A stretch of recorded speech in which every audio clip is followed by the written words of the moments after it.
Pancasila. Salam Pancasila. Ya, alhamdulillah hari ini kita didampingi dua ilmuwan. Wah, ini senior-senior saya semua. Alhamdulillah ada Pak Dekan, Pak Prof. Awaludin Cala, dan juga Prof. Pri. Alhamdulillah berkenan hadir untuk kegiatan kita hari ini. Nanti kita sebelum memulai, ya kita akan perkenalan dulu ya Prof. Pri. Prof. Pri aktivitasnya seperti apa, nanti bisa menjelaskan terlebih dahulu, dan nanti bagaimana kaitannya nanti dengan tema kita di hari ini. Tema kita ini adalah bagaimana psikologi di era VUCA dari perspektifnya Prof. Pri sebagai LSP, Apindo, dan tantangan dan peluang di masa depan. Nah ini karena kita butuh perspektif dari orang luar mengenai psikologi akan berperan seperti apa di masa yang akan datang dalam menghadapi era ketidakpastian, era ketidakjelasan, penuh dengan kecemasan, penuh dengan ketakutan. Nah ini adalah bagaimana yang bisa dikontribusikan bagi teman-teman psikologi dan juga institusi psikologi seperti kami ya di Fakultas Psikologi yang saat ini menginjak usia 20 tahun. Katanya orang 20 tahun itu lagi cantik-cantiknya Prof, gitu Prof. Cantik dan ganteng kata Prof. Ya, demikian untuk perkenalan kita di saat ini. Nah, kita mulai dengan Prof. Pri. Berkenan Prof. Pri untuk menceritakan sedikit apa aktivitas Prof. Pri saat ini dan memberikan gambaran-gambaran yang terkait dengan aktivitas Prof. Pri. Silakan. Terima kasih Pak Seta, terima kasih Pak Dekan. Saya menjadi terhormat ketika saya bisa bertatap muka dengan teman-teman yang ada di sini. Yang pertama, saya memang memiliki kriteria diagram kami itu ada 3 jenis kewirausahaan. Yang pertama adalah kewirausahaan ekonomi. Saya pernah menduduki level supervisor sampai business owner, sampai komisaris, sampai presiden direktur, itu semua sudah saya lalui. Artinya sebagai economic entrepreneurship saya sudah insya Allah sudah khatam. Lalu kemudian juga ada namanya edupreneurship, itu adalah dari posisi dosen biasa menjadi guru besar. Home base saya itu adalah di Fakultas Ekonomi Bisnis Universitas 11 Maret Surakarta. Lalu ada juga yang namanya sociopreneurship, jadi kewirausahaan sosial, dari posisi orang-orang yang dulu saya itu bergelut dalam bidang pundi amal SCTV, sampai terakhir alhamdulillah sebagai Dewas BPJS secara eksternal adanya di Dewan Jaminan Sosial Nasional. Dari 3 kewirausahaan tersebut kemudian terinternalisasi dalam perilaku kehidupan saya, sehingga saya itu sebenarnya tidak jauh-jauh dari pendekatan psikologi. Kira-kira begitu. 3 kewirausahaan semua itu adalah ada relate dengan psikologi. Ya. Gitu. Terima kasih Prof. Pri penjelasannya, dan tadi sudah ditampilkan ya profil beliau yang luar biasa, dan kita ini hal yang menarik ya Prof, ini Prof Cala dan Prof Pri, ini dua-duanya Prof ya, makanya Prof Cala dan Prof Pri. Jadi ini hal yang menarik yang akan kita bahas ya. Tadi sudah dimulai dengan bahwa ada konektivitas dengan psikologi Prof Pri. Nah untuk kondisi saat ini kan situasi yang tidak menentu ini, dinamikanya banyak orang yang mengandalkan teknologi ya saat ini Prof Pri. AI ya terutama. Nah kira-kira bagaimana peran manusia, peran psikologi dalam situasi ketidakpastian dan teknologi yang semakin cepat seperti ini, Prof? Pak Prof Dekan dulu nggak apa-apa. Oke. Ya sebenarnya tamu kita dulu seharusnya. Ya sebagai budaya Timur ya, betul. Artinya kita mendahulukan dulu tamu. Ya. Saya nanti melengkapi. Oke. Ya. Baik, jadi memang perubahan itu menjadi keniscayaan karena perubahan itu basisnya adalah menjadi semacam sistemik, tidak hanya sekedar yang sifatnya sporadis atau semacam geopolitik yang berubah, tapi yang namanya systemic change itu dengan era yang namanya future itu menjadi challenge, dan saya sudah membuktikan bagaimana transformasi future itu menjadi sesuatu yang menarik. Ketika pabrik sepatu di Tangerang, saya sebagai komisaris di sana, kami mendorong dari volatility atau ketidakpastian itu menjadi new ways of working atau cara-cara baru untuk bekerja. Lalu Oke. kemudian namanya U-nya itu adalah Uncertainty. uncertainty, kita harus rubah menjadi yang disebut dengan clarity. Semuanya harus clear, Iya. clean and clear. Kemudian untuk complexity-nya itu harus berbasis pada apa yang disebut dengan integrity, karena AI itu ujung-ujungnya harus ada integritasnya dan harus ada yang bahasanya itu adalah etikanya. Oke. Baru kemudian kalau kita bicara ambiguity atau ketidakpastian, itu bagaimana kita masukkan ke agility, atau dalam bahasa kita itu adalah merupakan efisiensinya cukup jelas, yaitu agile itu dan resiliensinya itu ada di situ. Jadi VUCA menurut saya memang keniscayaan, tapi itu menjadi challenge kita untuk berubah atau berubah atau kita itu tertinggal. Tapi alhamdulillah beberapa perusahaan yang dianggap sunset itu kami bisa transform menjadi perusahaan yang saat ini justru menjadi big bond di beberapa kawasan itu. Ya. Ya. Terima kasih Prof. Jadi memang tetap ada fungsi dan peran manusia yang sangat unggul ya Prof Iya. di dalam era VUCA saat ini. Kalau Prof Cala gimana Prof? Oh iya, saya kira di era VUCA saat ini kita memang memahami bahwa itu adalah sebuah keniscayaan dan tidak bisa dihambat ya. Ya. Dalam proses perubahan itu kita harus melakukan apa yang kita sebut sebagai perubahan di dalam diri gitu ya. Setiap orang harus melakukan perubahan karena memang sunnatullahnya memang demikian gitu ya, sunnatullahnya memang demikian. Oleh karena itu, karena saya di Fakultas Psikologi di Universitas Pancasila ini, kita mencoba untuk melihat bahwa bagaimanapun juga mahasiswa kita itu harus istilahnya punya kemampuan adaptability. Ya, kemampuan adaptability nanti dalam artian ketika mereka selesai itu mereka bisa masuk di dalam dunia kerja, mengikuti kemajuan yang ada, begitu ya.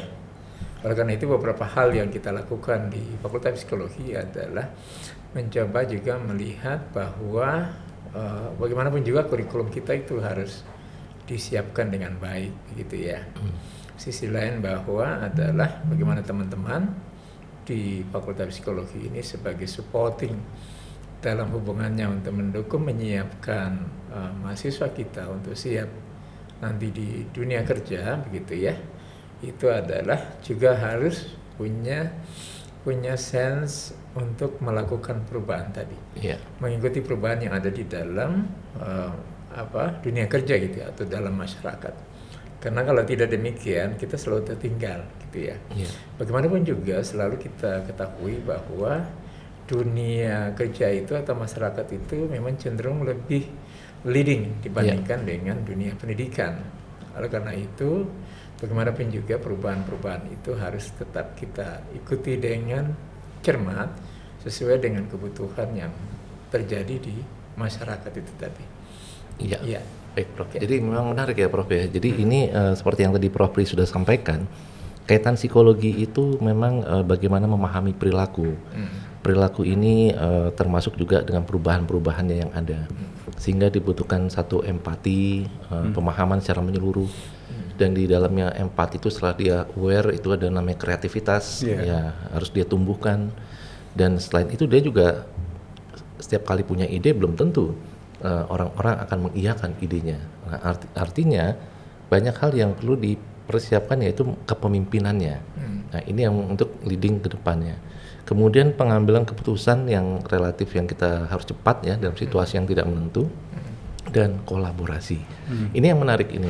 Apalagi kita melihat kemarin baru ada kenaikan harga BBM ya. Harga bensin. Iya betul BBM. Nah ini luar biasa dinamikanya dan tadi pagi juga terdengar dinamika teman-teman mahasiswa juga sudah mulai melakukan aspirasi ya. Dan ini kelihatannya memang sudah sampai pada titik yang namanya mungkin stres, mungkin belum sampai burnout ya. Ini masih baru awal-awal stres, burnout. Nah, ini kira-kira dalam kondisi seperti ini apa sih yang diharapkan dari ilmu psikologi, Prof Pri, supaya bisa melihat bahwa dinamika yang sangat decline rupiah terus anjlok dengan dolar. ya kan, nilai tukarnya semakin tinggi dan IHSG yang semakin turun, ketidakpercayaan trustnya juga makin banyak dari luar negeri kepada kita terhadap ekonomi kita. Nah, kira-kira ini bagaimana ya untuk jangan sampai ini turun terus akhirnya burnout, Prof. Pri? Oke, jadi kaitannya dengan psikologi ini sangat dekat sekali. Jadi ketika terjadi kompleksiti persoalan, marilah untuk para calon tenaga kerja, anak-anak yang sedang kuliah itu kembali mempelajari mengenai mental health atau kecerdasan atau kesehatan mental. Karena nanti di perusahaan sangat diperlukan namanya mental health, juga diperlukan namanya well-being. Jadi well-being di sini tentu kaitannya dengan persoalan work-life balance. Jadi teknologi memang penting, tapi orang yang di belakang teknologi itulah yang juga sangat penting. Dan kalau kita itu berjalan, dulu ada namanya industrial relation, kemudian yang kedua adalah human relation, yang ketiga sekarang ini adalah psychological capital. Jadi psycap itu menjadi sangat penting karena di dalamnya berarti ada resiliency, ada agility, dan satu hal lagi tadi bicara work life balance atau well-being functionnya. Iya. Itu menarik. Jadi saya rasa insan psikologi terutama di dunia pendidikan, ajari mereka dengan well-being function, dengan resiliency, dan satu lagi terkait dengan mental health-nya. Jadi mental health ini bukan hanya kesejahteraan, tapi juga bagian daripada menerima kekurangan orang lain, karena di situ ada diversity-nya dan sebagainya. Saya rasa itu kalau menurut saya. Iya, terima kasih Prof. Pri. Jadi memang ada psycap ya, saya menggarisbawahi ada selain human capital, ada psycap juga. Ya. Dan psikologi capital ini yang kalau disebut itu biasanya hore, ya. Ada hope, ya. Kemudian optimisme, dan resilient dan efikasi. Ya. Ya. Kalau Prof. Cala bagaimana Prof. menindaklanjuti dinamika ya yang ada, dan khususnya di psikologi, apa kira-kira peran psikologi ini bisa tidak sampai pada titik burnout teman-teman, baik teman mahasiswa dengan kondisi yang ada saat ini, dan mungkin tadi sudah ada pergerakan dan sebagainya. Nah, ini kira-kira untuk menjaga semua menjadi kembali baik atau ada solusi-solusi terbaik itu seperti apa, Prof? Ya, jadi saya kira karena memang ini tempatnya adalah untuk menyiapkan tenaga kerja kita ya, menyiapkan sumber daya manusia yang siap nantinya ya, yang punya kemampuan adaptability di lapangan. Maka pertama-tama adalah dari sisi apa yang kita sebut sebagai peranatanya, kurikulum apa dan sebagainya kita siapkan dalam hubungannya dengan perspektif kesehatan mental. Ya di kurikulum kita juga kan ada mata kuliah seperti itu ya. Dan kita berharap bahwa supporting dalam artian tenaga pendidik kita itu bisa mengantar para mahasiswa kita untuk mengimplementasi bahwa fenomena-fenomena PK ini itu adalah sebuah fenomena yang memang sebuah hal yang dianggap normal begitu ya. Yeah. Jadi memang itu terjadi demikian. Oleh itu memang harus disiapkan anak-anak kita untuk nantinya agar supaya mereka ketika di lapangan itu tidak semacam shock culture untuk itu ya. Jadi harus siap untuk itu. Nah, oleh karena itu maka dari sisi perspektif kita di kurikulum kita masukkan di dalam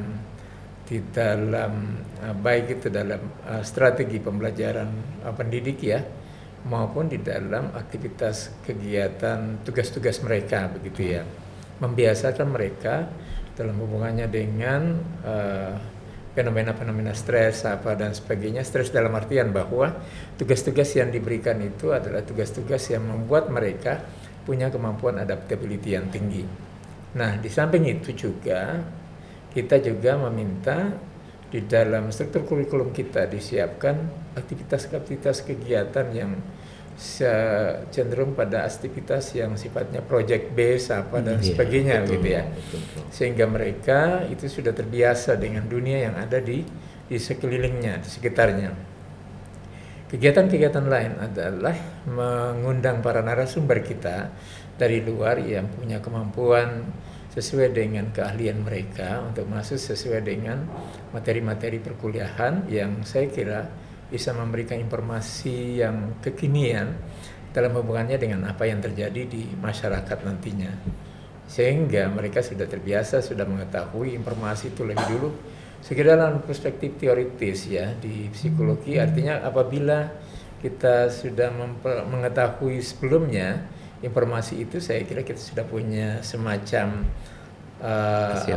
kesiapan gitu ya. Ini nanti kalau di sana, di tempat kerja, di dunia kerja, apa-apa saja yang perlu disiapkan. Karena oleh karena itu dalam perspektif lain, psikologi ini memang adalah sebuah pengetahuan yang memang sangat penting dan berguna begitu ya, baik untuk dirinya sendiri, bagi mahasiswa dan sebagai calon tenaga kerja, maupun ketika dia berinteraksi di lapangan gitu ya. Itu saya kira sangat penting sekali.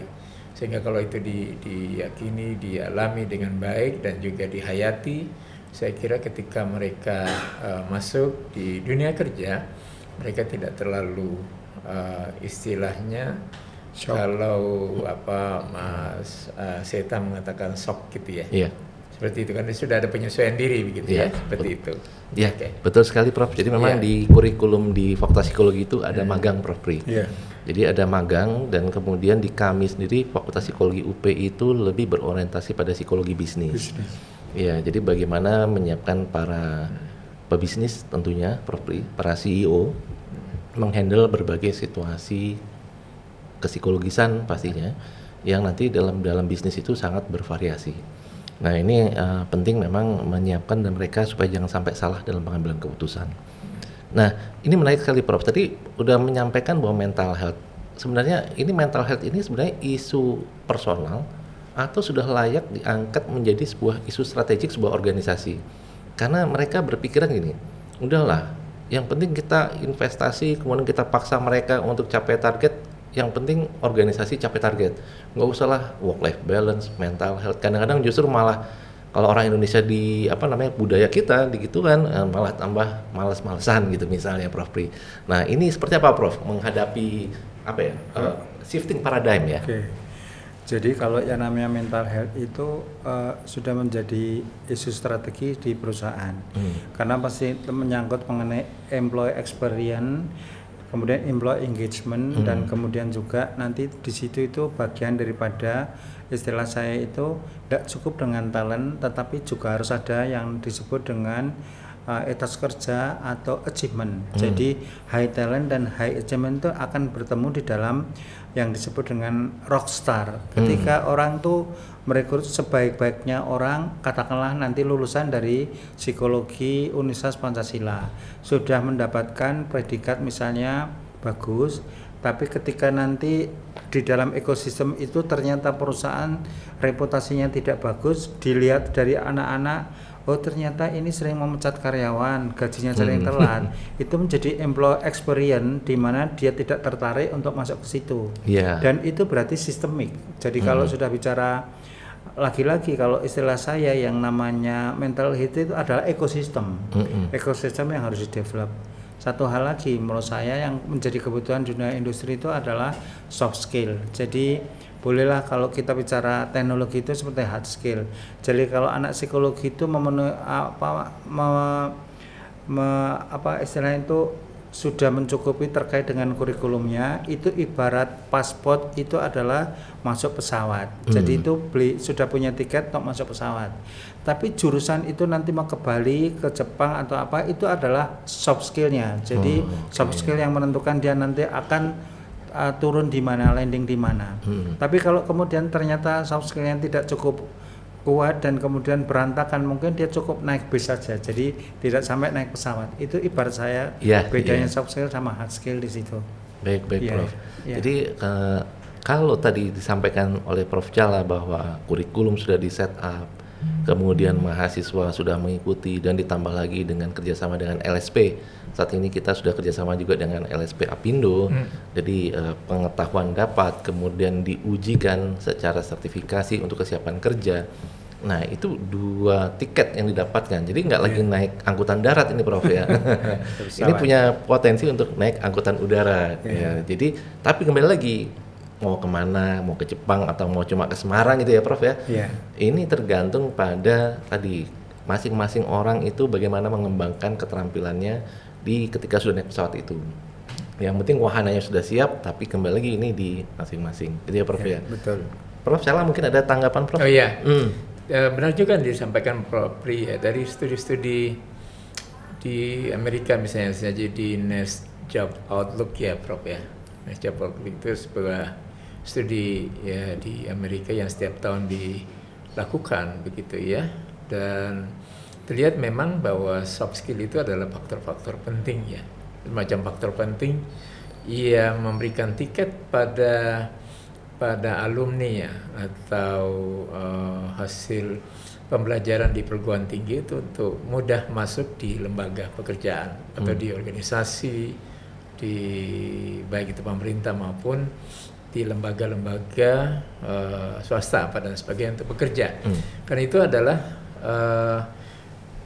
istilahnya hal yang penting ya untuk dijadikan sebagai acuan untuk diterima mereka di lembaga itu ya. Sebenarnya misalnya saja leadership ya, kemudian komunikasi, itu aspek-aspek pentingnya mereka ini kan. Jadi itu adalah merupakan betul juga disebutkan oleh Pak Profi bahwa soft skill itu adalah sebuah hal yang penting, dan saya kira dalam kurikulum kita, kalau saya perspektif yang lebih luas itu, kurikulum itu harus mengandung aspek itu tadi, di samping aspek-aspek dalam hubungannya dengan kompetensi mereka seperti critical thinking apa dan sebagainya. Itu memang adalah sebuah kemampuan yang harus dimiliki oleh tenaga kerja untuk masuk ke dalam dunia kerja begitu ya. Apalagi sekarang dengan dunia buka gitu tadi, itu sangat dibutuhkan kemampuan-kemampuan yang seperti itu.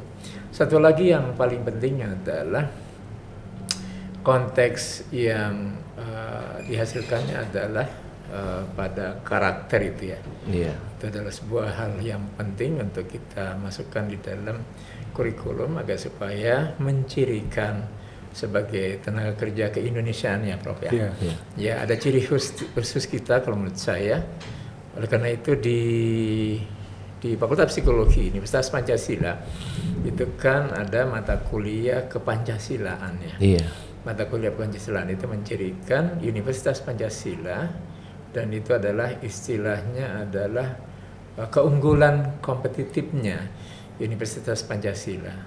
Jadi pendidikan yang kita laksanakan di sini adalah pendidikan yang mempunyai nilai-nilai kepancasilaan, dan itu adalah merupakan ciri dari Universitas Pancasila.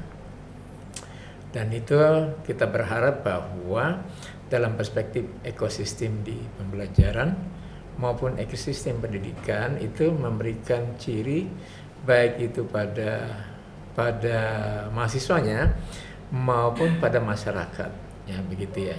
Oh ini adalah alumni Universitas Pancasila. Ini adalah mahasiswa di Universitas Pancasila. Ketika kita melihatnya ini adalah alumni Universitas Pancasila, ketika dia berkarya di masyarakat, ada hal-hal yang tertentu yang mempunyai nilai lebih yang dilihat dibandingkan dengan alumni lainnya, seperti itu. Nah itu yang saya kira kita kembangkan di Fakultas Psikologi Universitas Pancasila ini. Iya. Luar biasa, ini ditambah dengan values ya. Iya.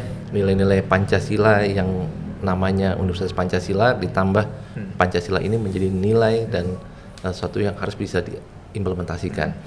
Nah ini menarik Prof, tadi sudah kita mencapai pada namanya bicara soft skill. Sebagai seorang CEO, direktur, komisaris, perspektifnya yang luar biasa ya Prof. Kira-kira kalau kita sebagai mahasiswa psikologi ini, kompetensi apa sih yang secara soft skill ya Prof yang dituntut untuk kami ya lulusan psikologi itu bisa memberikan warna, bukan diwarnai saja, tapi memberikan warna pada lingkungan kerja kami, Prof.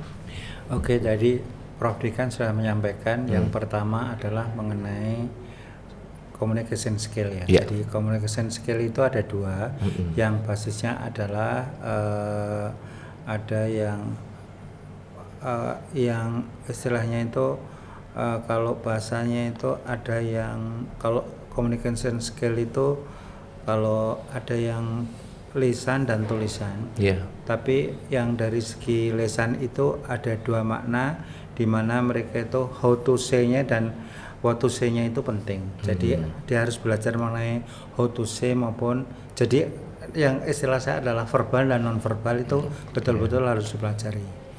Yang kedua mengenai kolaboratif. Yang ketiga mengenai creative thinking atau decision making skill. Oke, Prof. Terus yang hari ini yang sangat berpengaruh adalah masalah leadership. Iya. Maka ketika anak-anak yang baru lulus dari perguruan tinggi, IP-nya bagus, kita tes kira-kira dia pernah aktif menjadi mahasiswa atau tidak.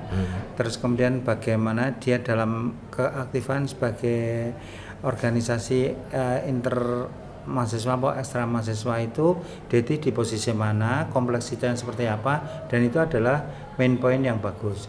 Dan tadi yang menarik adalah ketika Pak Dekan menyampaikan bahwa ciri khas daripada psikologi Universitas Pancasila itu adalah nilai-nilai dari Pancasila. Saya sepakat sekali karena dari 5 sila itu kalau diimplementasikan di dalam gestur mahasiswa, ketika kita nanti lihat karakternya, karakter berketuhanan, nanti akan kelihatan daripada bagaimana dia berterima kasih kepada alma mater dan berterima kasih kepada orang tua itu penting. Ketika mereka tuh cinta pada orang tua, itu bagi para rekruter itu menjadi main point. Iya, Prof. Kemudian persatuan itu adalah unity and diversity. Lalu kemudian bicara kemanusiaan yang adil dan beradab, bagaimana humanity-nya, apalagi sekarang juga ada hal-hal yang menyangkut mengenai harassment dan sebagainya. Lalu kemudian musyawarah atau kerakyatan yang dipimpin oleh kebijaksanaan dan sebagainya, itu adalah kolaboratif, itu adalah musyawarah. Yang terakhir keadilan sosial. Nah, yang keempat ini kalau di dalam human resources itu cocok dengan conflict resolution. Jadi dia apakah mampu menjadi seorang resoluser terkait konflik. Dan terakhir berbicara pada keadilan sosial, ini relate-nya dengan well-being atau work-life balance dan sebagainya. Jadi sangat lengkap apabila 5 daripada sila Pancasila itu diimplementasikan menjadi karakter anak-anak yang kuliah dan kemudian akan lulus dari sini.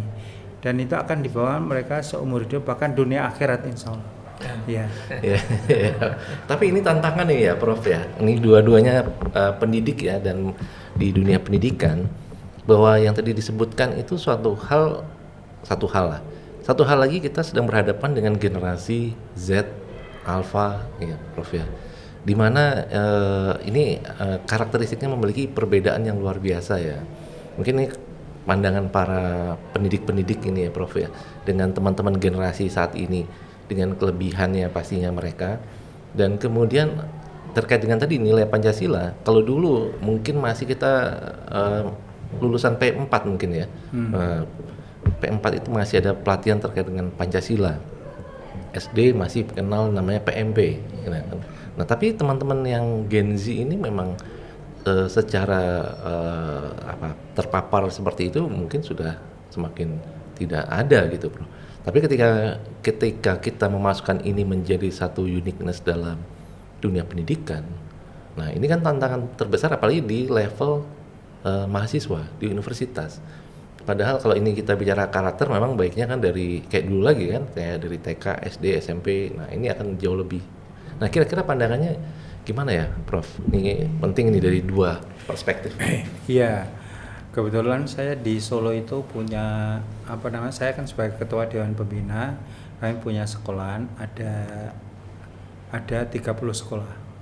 Ada muridnya 7.000 saat ini. Dari 30 itu SMK-nya ada 12, SMA-nya 3, SMP-nya 10, PAUD-nya 6. Jadi hampir sama dengan Universitas Pancasila. Kalau kami punya 7.000, mungkin mahasiswanya dari UP mungkin lebih daripada 7.000. Iya. Mereaktualisasi daripada nilai-nilai Pancasila di kalangan mereka memang tidak mudah. Tapi kami pakai jargon-jargon yang sesuai dengan heroisme hari ini, yang kemudian itu menjadi karakter induk yang kemudian kami relatekan dengan dunia nyata. Misalnya mereka itu kita kasih namanya kartu as. Itu kartu as itu apa? Kerja keras, kerja cerdas, kerja tuntas, kerja ikhlas. Ini kartu as, belakangnya kan as semua. Itu adalah bagian daripada internalisasi Pancasila versi hari ini kan gitu. Itu contohnya. Terus kemudian bagaimana kita berbicara mengenai kedisiplinan, itu kita juga kaitkan dengan satu hal yang menurut saya sangat menarik. Saya pernah belajar mengenai Joshua Bell. Joshua Bell itu adalah seorang violin atau ahli pemain biola. Dia itu kalau konser itu semua sampai full book, dan kan dia memainkan dengan biolanya itu harganya 55 miliar.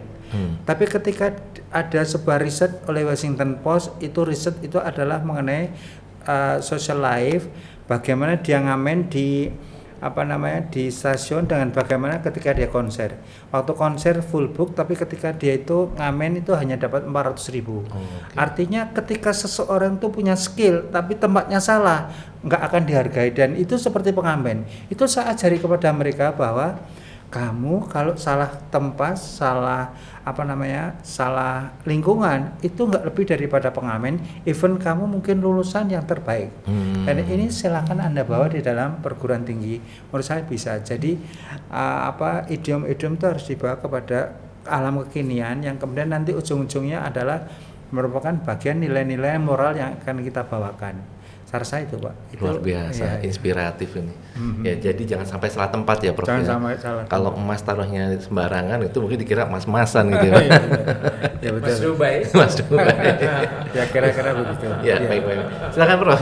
Ya baik, ya sekarang kan ada tantangan, saya kira seperti kata Prof. Rita, di tantangan kita mengimplementasi nilai-nilai Pancasila pada Gen Z ya. Jadi saya kira tugas kita sekarang. Dan Gen Z itu kan punya karakteristik sendiri ya. Peran teknologi itu sangat besar dalam kehidupan beliau, dan juga hal-hal yang dianggap bahwa kesamaan hak dan sebagainya itu adalah ciri pada Gen Z ya.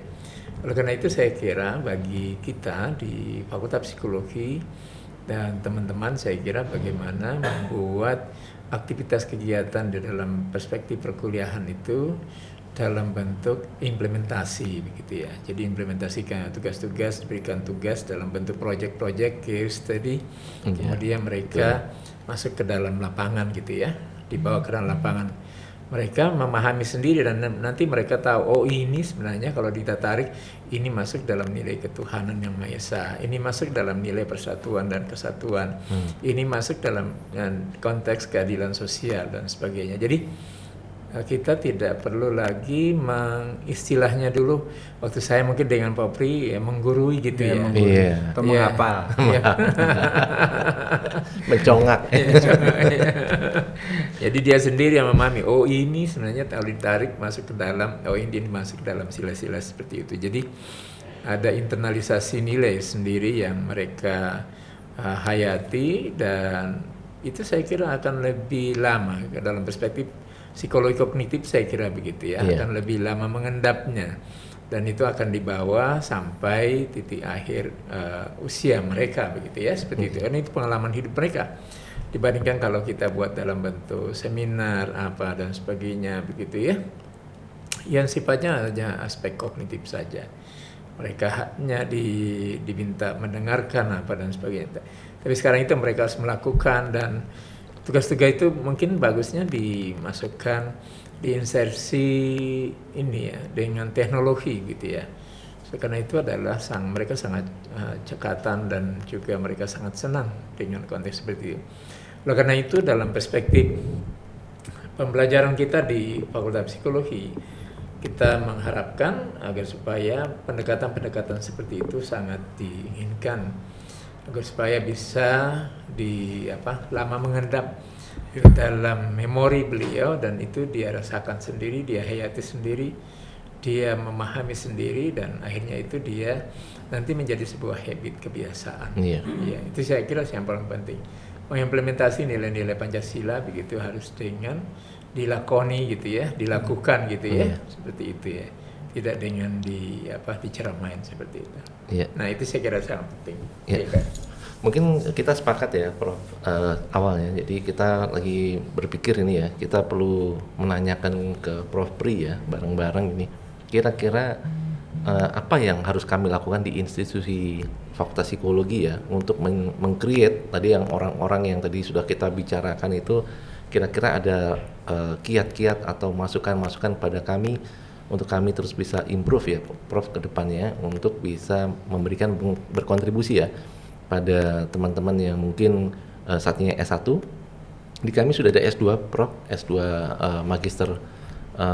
magister psikologi, ya, magister psikologi yang kita berharap juga di magister psikologi kalau di S1 lebih ke individual level ya, kalau di magister psikologi itu kita konteksnya adalah meso.